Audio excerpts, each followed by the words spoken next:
মঙ্গলবার কোচবিহার পৌরসভার বিভিন্ন ওয়ার্ডে হয় বাড়ি বাড়ি ভোট গ্রহণ। মূলত 85 বছরের ঊর্ধ্বে এবং বিশেষ চাহিদা সম্পন্নদের ভোট নেওয়া হয় বাড়িতে।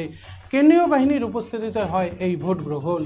ভোটের দামামা বেজে গেলেও শহর কোচবিহারে 19 এপ্রিল থেকে প্রথম দফার লোকসভা নির্বাচন শুরু হবে কোচবিহারে। তবে তার আগে 85 ঊর্ধ্ব বয়স্কা এবং বিশেষ চাহিদা সম্পন্নদের জন্য ভোট শুরু হলো। এদিন কোচবিহার পৌরসভার 4 নম্বর ওয়ার্ডে এমনই কিছু চিত্র উঠে এলো। কেন্দ্রীয় বাহিনীর উপস্থিতিতে ভোট গ্রহণ সম্পন্ন হয় এদিন।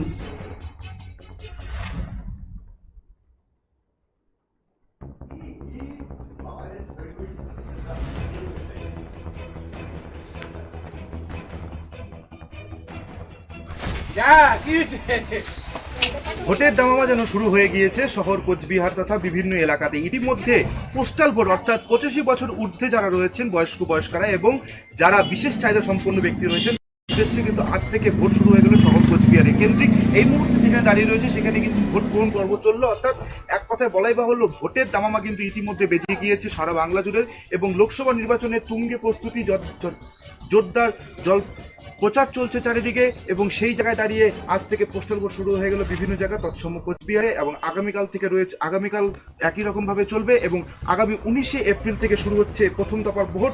19 এপ্রিল কোচবিহার, জলপাইগুড়ি, আলিপুরদুয়ারে থাকছে প্রথম দফা ভোট। সেদিন থেকে মূল ভোট পর্ব শুরু হচ্ছে এবং আজ থেকে শুরু হলো কোচবিহার পৌরসভার মধ্যে বিভিন্ন জায়গায় অনুষ্ঠান কর্মসূচি। ক্যামেরাম্যান সৌমিত দত্তের সাথে শুভমদের রিপোর্ট, ডিজিটাল বাংলা, কোচবিহার।